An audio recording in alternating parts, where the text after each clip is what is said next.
জন্য এই দুঃখে এই লজ্জায় আমি কাঁদি। বয়সের একটা সীমা থাকা উচিত, যে আপনি কোন পর্যন্ত পাপ করবেন। বুড়া হয়ে গেছে, তারপরে মদ খায়, তারপরে জেনা, ব্যভিচার, শয়তানি, বদমাশি, দাঁড়িয়ে এগুলি কি? দাড়ি চুল পাকা এগুলি কি? এগুলি আগে পাকতো না কারো। পৃথিবীতে সর্বপ্রথম দাড়ি আর চুল পেকেছে হযরত ইব্রাহিম আলাইহিস সালামের। এর আগে কারো দাড়ি চুল পাকে নাই। ইব্রাহিম আলাইহিস সালাম প্রশ্ন করলেন আল্লাহর কাছে যে আল্লাহ তাআলা এটা কি হলো আমার? আল্লাহ তাআলা বললেন এটা হচ্ছে ওয়াকার, এটা মর্যাদা, তোমার সম্মানকে বাড়িয়ে দেওয়া হলো। তো দাড়ি চুল পাকলে সম্মান বাড়ে। এই দাড়ি চুল পাকলো, এগুলি সিগন্যাল, সংকেত। দাড়ি পাকছে, সংকেত দেওয়া হলো তুমি কিন্তু বয়সের প্রান্তে এসেছো। চোখে কম দেখো, আরেকটা সিগন্যাল, মৌতের আরেকটা সিগন্যাল। খাইয়া হজম করতে পারো না, আরেকটা সিগন্যাল। তুমি ঘুমাইতে পারো না, রাতের বেলা ঘুম আসে না, আরেকটা সিগন্যাল। দাঁড়াতে পারো না, কোমর ব্যথা করে, আরেকটা সিগন্যাল। একটার পর একটা সিগন্যাল আসতেছে। 1 নম্বর, 2 নম্বর, ডেঞ্জার সিগন্যাল নাম্বার 10। তারপরে হুঁশ হয় না মানুষের। নাউযুবিল্লাহি মিন যালিক। আল্লাহ তাআলা আমাদের হুঁশে আসার তৌফিক দান করুন, আমরা বলি আমিন। প্রিয় ভাই সব, খুব লম্বা করা যাবে না। 2 নম্বরে বলছিলাম আল্লাহর গুণাবলীর উপরে বিশ্বাস। 3 নম্বরে আল্লাহর কুদরত, আল্লাহর ক্ষমতায় বিশ্বাস। আল্লাহরে বিশ্বাস করি, এই কথার দাম নাই। দাম হবে 4টা শর্ত পূরণ করলে। কয়টা শর্ত? 3 নম্বরে আল্লাহর ক্ষমতা। 3 নম্বরে কি? আল্লাহর ক্ষমতা কি? আল্লাহর ক্ষমতা হচ্ছে রাতকে দিন বানান, দিনকে রাত বানান, জীবিতকে মৃত্যু করেন, মৃত্যুর ভিতর থেকে জীবন দান করেন, সাগরকে নগর বানান, নগরকে সাগর বানান। তিনি মরুভূমিতে ঝর্ণা, মরুভূমির ভিতরে পানির প্রস্রবণ চালু করে দিতে পারেন, মরা গাছে ফুল ফুটায় দিতে পারেন। শুধু 2টা অক্ষর কুন বলেন হও, আর সঙ্গে সঙ্গে হয়ে যায়। আল্লাহ তাআলা বলেছেন ফাআলুন লিমা ইউরিদ, যা খুশি তিনি তাই করতে পারেন। সুবহানাল্লাহ বলেন। এই মাত্র কয়েক মাস আগে সুনামি কি হয়েছিল? এইটা যদি হয় সুনামি, তাহলে কুনামি কি আল্লাহ জানে। সুনামি হইল মালয়েশিয়া, ইন্দোনেশিয়া, মালদ্বীপ, শ্রীলঙ্কা, ইন্ডিয়া, থাইল্যান্ড, এই উপকূলীয় এলাকায় সুনামি। মাত্র 1.5 মিনিটের সুনামিতে জলকম্পন আর পানি কম্পনে 2.5 লক্ষ মানুষ শেষ, আর 1 লক্ষ মানুষের কোনো খোঁজ নাই। প্রায় 3.5 থেকে 4 লক্ষ মানুষ দুনিয়া থেকে বিদায় হয়ে গেল 1.5 মিনিটের মধ্যে। আর সমুদ্রের পানি 33 থেকে 35 ফিট উঁচু হয়ে পানি এসে নগর, গাড়ি, বাড়ি ভেঙে চুরে পাতার মতো, শুষ্ক পাতার মতো সব পুড়িয়ে ফাঁসিয়ে শেষ করে দিল। সুবহানাল্লাহ। আবহাওয়াবিদরা বলেছেন, বিজ্ঞানীরা বলেছেন, এটা নাকি কি বলে ভারত মহাসাগরের অতল তলদেশে যেখানে মাটি, ওই মাটিরও কয়েক কিলোমিটার নিচে ফাটল ধরেছে। সেই ফাটল ধরে কি করিয়া জমিনের কম্পন লাগলো, পানিতেও কম্পন লাগলো। আমাদের এই যে ঢাকায় সকালবেলায় যারা মর্নিং ওয়াক যারা করেন, রমনা লেকের পাশ দিয়ে হাঁটতেছে, হঠাৎ পিছনে পানি মারছে, দেখে যে সকলের পিছনে পানি মারে কি, তাকায় দেখে রমনা লেকের পানি উথাল পাথাল হয়ে গেছে। ভূত না জেল, জুতা মুতা ফেলাই ধুয়ে দিয়েছে।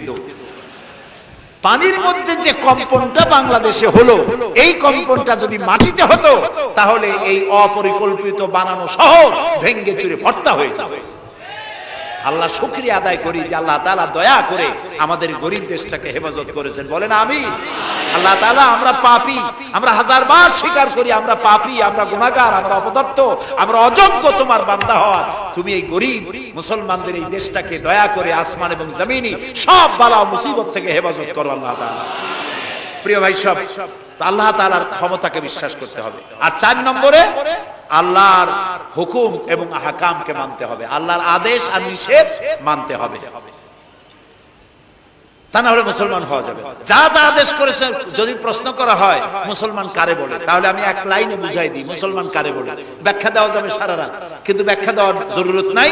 1 লাইনে বুঝাই দিই মুসলমান কারে বলে। মুসলমান সেই ব্যক্তি এই কোরআনের মধ্যে আল্লাহ যা যা আদেশ করেছেন সব মানে, আর যা যা নিষেধ করেছেন তার থেকে বিরত থাকে। রাসূলুল্লাহ যা যা আদেশ করেছেন তা মানে, যা যা নিষেধ করেছেন তার থেকে বিরত থাকে। যে ব্যক্তি এটা করে তার নাম মুসলমান। বুঝে আসছে? তার নাম কি? মুসলমান।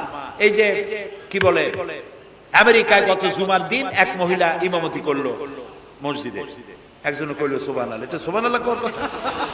নাউজুবিল্লাহ বলে। কোন জায়গায় কি দোয়া পড়া লাগবে তাও একটু জানিয়ে শুনিয়া তারপরে সেগুলি বলা দরকার। প্রিয় ভাই সব, মহিলারা ইমামতি করতে পারে না, জায়েজ নাই, বিধান না। কোরআন হচ্ছে কমপ্লিট, নতুন করে কোনো কথা বান্দার জন্য বলার কোনো দরকার নাই, সব আল্লাহ বলে দিয়েছেন। সুবহানাল্লাহ। আল্লাহ তাআলা এই কোরআনের মধ্যে বলেছেন, আল ইয়াউমা আকমালতু লাকুম দীনাকুম ওয়া আতমামতু আলাইকুম নি'মাতি ওয়া রাদিতু লাকুমুল ইসলাম দীনা। আমি আজ এই ইসলামকে একটি পূর্ণাঙ্গ জীবন ব্যবস্থা হিসেবে কমপ্লিট করে দিলাম এবং এটার উপর আমি সন্তুষ্ট হলাম। কে বলেছে? আল্লাহ তাআলা বলেছেন এটা কমপ্লিট, নতুন করে কিছু করার দরকার নেই। আমাকে একজন জিজ্ঞেস করলো যে মেয়ে লোকের পিছনে নামাজ যে পড়া, মেয়ে লোক যে ইমামতি করতে পারবে না, এটা কোরআন শরীফের কোন আয়াতে আছে এবং হাদিসের কোন হাদিসে আছে যে মেয়ে লোক ইমামতি করতে পারবে না? তা আমি বললাম যে আগে আমার এই কথার জবাব দেন, আপনারটার জবাব পরে দিই। আমার কথার জবাব আগে দেন। মাগরিবের নামাজ কয় রাকাত পড়ি ফরজ? 3 রাকাত। 4 রাকাত পড়া যাবে না, এটা কোরআন শরীফের কোন আয়াতে আছে, কোন হাদিসে আছে? ফজরের নামাজ ফরজ কয় রাকাত?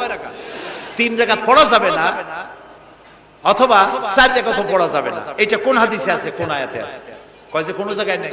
তাই বললাম ওটাও কোন জায়গায় নেই।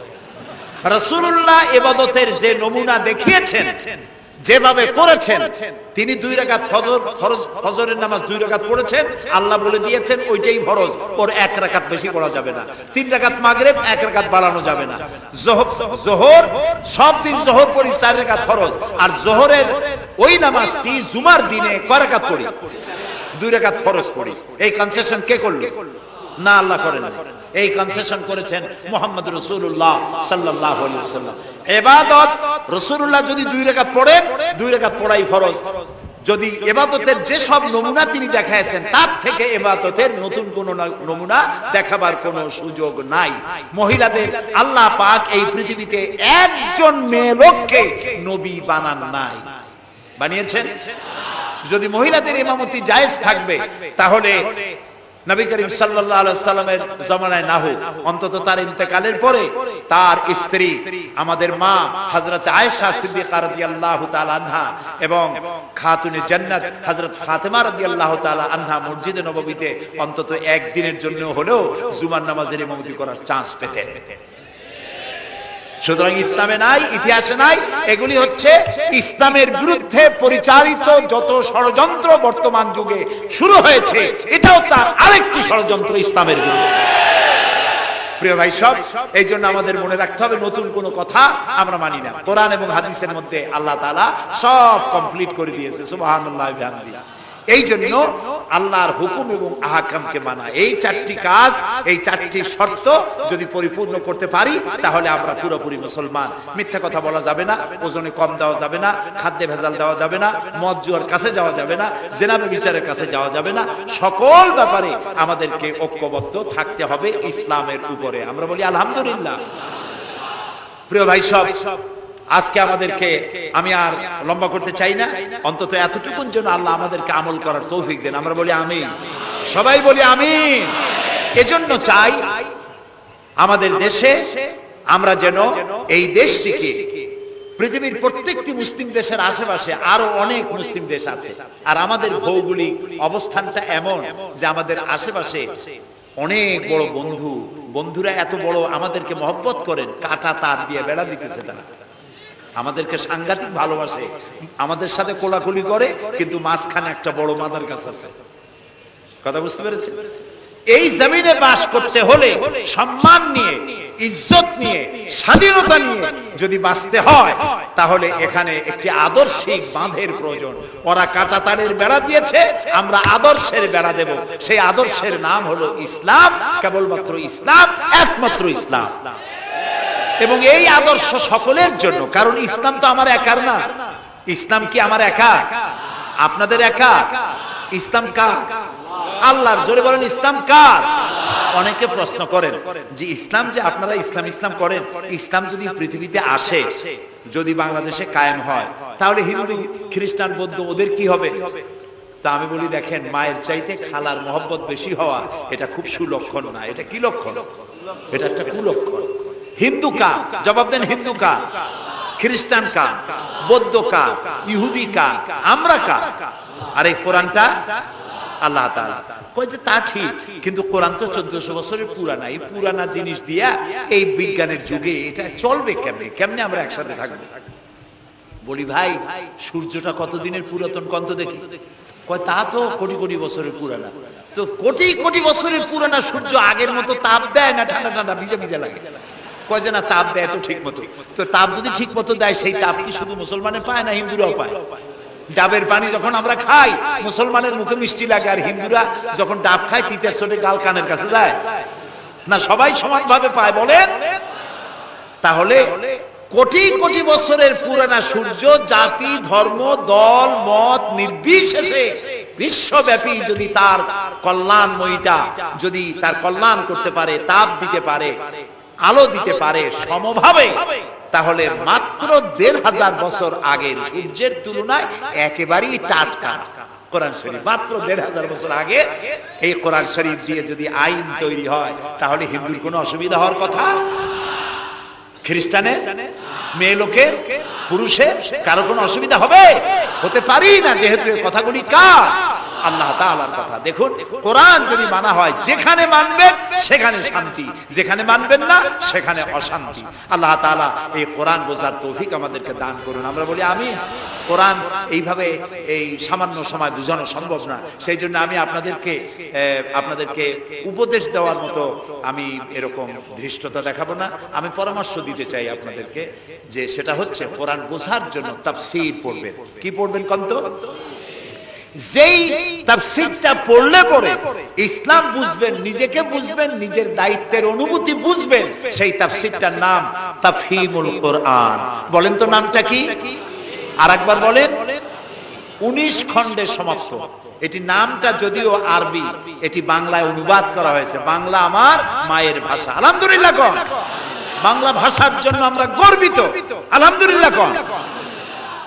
আর ভাষার স্রষ্টা পৃথিবীর কোনো মানুষ নয়। ভাষার স্রষ্টা কে?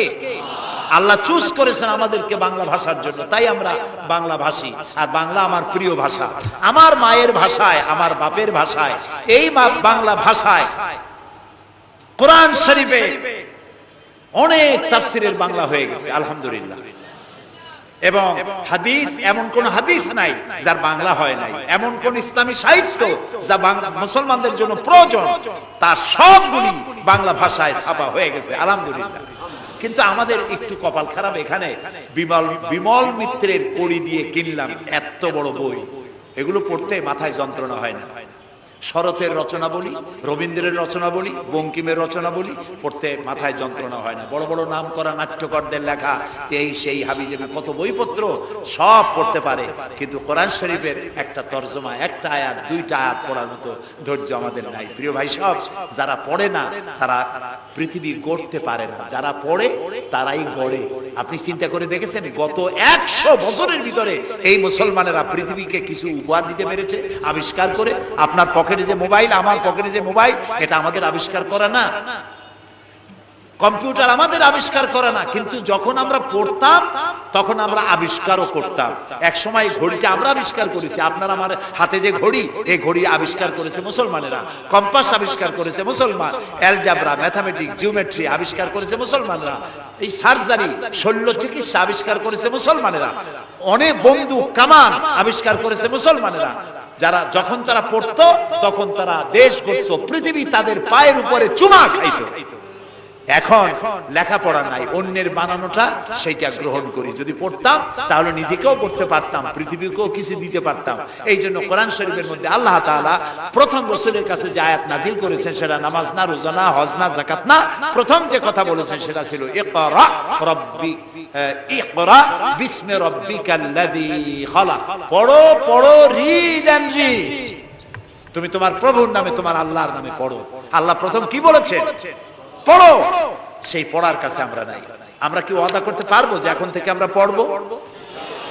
পারবো ওয়াদা করতে? এই পৃথিবীকে যদি কিছু দিতে চাই, আমার নিজের পরিবার যদি গড়তে চাই, সমাজ এবং রাষ্ট্র বিনির্মাণে যদি কোনো অবদান রাখতে চাই, পড়ার কোনো বিকল্প নাই। আসুন আমরা সবাই মিলে পড়ি, ইসলামের বইপত্র পড়ি, সাহিত্যের কোনো অভাব নাই। ইসলামী সাহিত্যের বিশাল ভান্ডার খুলে দেওয়া হয়েছে বাংলাদেশে। আলহামদুলিল্লাহ কর, জোরে আলহামদুলিল্লাহ কর। তাফহিমুল কোরআন কোথায় আছে খুঁজে বের করতে হবে। মাত্র 1000 টাকা হাদিয়া, মাত্র 1000 টাকা। পানের দোকানেও এখন তাদের পুঁজি অনেক বেশি। আলহামদুলিল্লাহ আমার দেশের মানুষের ইনকাম বাড়ছে। আলহামদুলিল্লাহ কর। এইরকম আলহামদুলিল্লাহ কোন আসতে পয়সা বাড়লো আপনাদের? কোন আলহামদুলিল্লাহ। মানুষের না শুকরিটা বেশি। দেখেন রোজার মাসে কাঁচামরিচের দাম একটু বেড়ে গেল, দেখছেন না শুকরি তখন কি চিল্লা পাল্লা শুরু হয়ে গেল। কাঁচামরিচ 180 টাকা, এই দেশে থাকবো না। লোকেরা বলেছে আপনারা জান না কেন? আচ্ছা আচ্ছা, বেগুন হইছে 80 টাকা কেজি, বেগুন 80 টাকা। তো রোজার মাস বেগুন 80 টাকা, বেগুনি খাইতে পারে না বাংলাদেশের মানুষ। তো উদ্ভাবনী ক্ষমতা আছে। পত্রিকায় দেখলাম যে পেঁপেনি বানাইছে তারা, পেঁপে কাইটা তাতে বেসন লাগাইয়া বেগুনি আর বানাইতে পারে না, পেঁপেনি বানাইছে। তো দেখলাম যে নোবেল, এই ভাজা পোড়ার উপরে যদি নোবেল পুরস্কারের কোনো ব্যবস্থা থাকতো তাহলে বাংলাদেশ নোবেল পুরস্কার পাইতো পেঁপেনি বানাইয়া। বেগুন হয়েছে 80 টাকা, সেই জন্য ঝগড়াঝাটি এক শেষ। কাঁচামরিচ 120 টাকা, সেজন্য একেবারে চিল্লায় শেষ। কিন্তু মূলা যখন 3 টাকা, গরুকেও খায় না, এত মূলা হইলো, এত কপি হইলো, সেজন্য আল্লাহ শুকরিয়া আদায় করে। মানুষকে আল্লাহ শুকর আদায় করতে হবে। এই দেশ আমাদের, এটা মার্চ মাস, এই দেশে এই মাসেই দেশ স্বাধীন হয়েছিল। সেই স্বাধীনতার জন্য যারা জীবন দিয়েছিলেন তাদের জন্য আমরা মোনাজাতে দোয়া করব, এবং এই স্বাধীনতা সার্বভৌমত্ব কিয়ামত পর্যন্ত আল্লাহ যেন দেশে টিকিয়ে রাখেন, সেজন্য আল্লাহর কাছে আমাদেরকে দোয়া করতে হবে। স্বাধীনতার কত দাম এটা বুঝতেছে আজ প্যালেস্টাইনের ফিলিস্তিনি মুসলমানেরা, বুঝতে পারছে কাশ্মীরের মুসলমানেরা, বুঝতে পারতেছে চেচনিয়া বসনিয়ার মুসলমানেরা। আমরা যেন আমাদেরকে আল্লাহ তাআলা যেন কিয়ামত পর্যন্ত এই স্বাধীনতার মর্যাদা দেওয়ার তৌফিক আমাদেরকে যেন দেন, আমরা বলি আমিন। প্রিয় ভাই সব, সেই জন্য বলছিলাম পড়তে হবে, বইপত্র কিনবেন, মাত্র 1000 টাকা হাদিয়া। তাফহিমুল কোরআন প্রথম খণ্ডকে যদি একসাথে সব না কিনতে পারেন, অন্তত 1 খণ্ড 2 খণ্ড 3 খণ্ড কিনে হলেও পড়বেন। আর 5 ওয়াক্ত নামাজকে সঠিকভাবে আদায় করবেন। যেভাবে ওয়াজ শুনতে আসছেন, তাফসীর শুনতে আসছেন, এইভাবে মসজিদে গিয়ে বা জামাত নামাজ আদায় করবেন। নামাজ পড়লে কপাল খুলবে। কপাল হলো সৌভাগ্যের প্রতীক, আর নাক হলো মর্যাদার প্রতীক। মানুষে বলে না যে ভাই আমার কপাল পুড়ছে, কপালে কি আগুন লাগছিল? পুড়লো কেন? কপাল পুড়ছে মানে ভাগ্য নষ্ট হয়েছে। আবার বলে ভাই আমার নাক কাটা গেছে, তো নাক কাটছে কি দিয়ে? ছুরি দিয়ে না কেসি দিয়ে? নাক কাটা গেছে মানে কি? মানে হলো ছেলে আর মেয়ে এমন কাম করছে, বেইজ্জত হয়ে গেছে, আমার নাক কাটা গেছে। তাহলে বোঝা গেল নাক হলো মর্যাদার প্রতীক, আর কপাল হলো মর্যাদার প্রতীক। সৌভাগ্যের প্রতীক কপাল, আর মর্যাদার প্রতীক হলো নাক। এই নাক আর কপাল দিয়ে কেউ যদি তার ভাগ্য সুপ্রসন্ন করতে চায়, মর্যাদা যদি বৃদ্ধি করতে চায়, দৈনিক 5 বার এই কপাল আর নাক দিয়ে আল্লাহর দরবারে সেজদায় পড়ে যাও। আল্লাহ রাব্বুল আলামিনকে যত সেজদা দিবে আল্লাহ তত খুশি হয়ে যাবে। নামাজ রাসূলুল্লাহ বলেছেন, মান তারাকা সালাতান মুতাআম্মিদান ফাকাদ কাফারা, ইচ্ছে করে যে নামাজ ছেড়ে দেবে কাফের হয়ে যাবে। কথা বুঝে আসছে ভাই? রাসূলের হাদিস, কাফের হয়ে যাবে। নামাজ না পড়লে মুসলমান বলে দাবি করার হক তার নাই। 5 ওয়াক্ত নামাজ সঠিকভাবে আদায় করতে হবে। নামাজ জীবনে আর ছাড়বো না, এই ওয়াদা করা যাবে? যারা পারবেন কেবলমাত্র তারাই 2 হাত উঁচু করেন, বলেন ইয়া আল্লাহ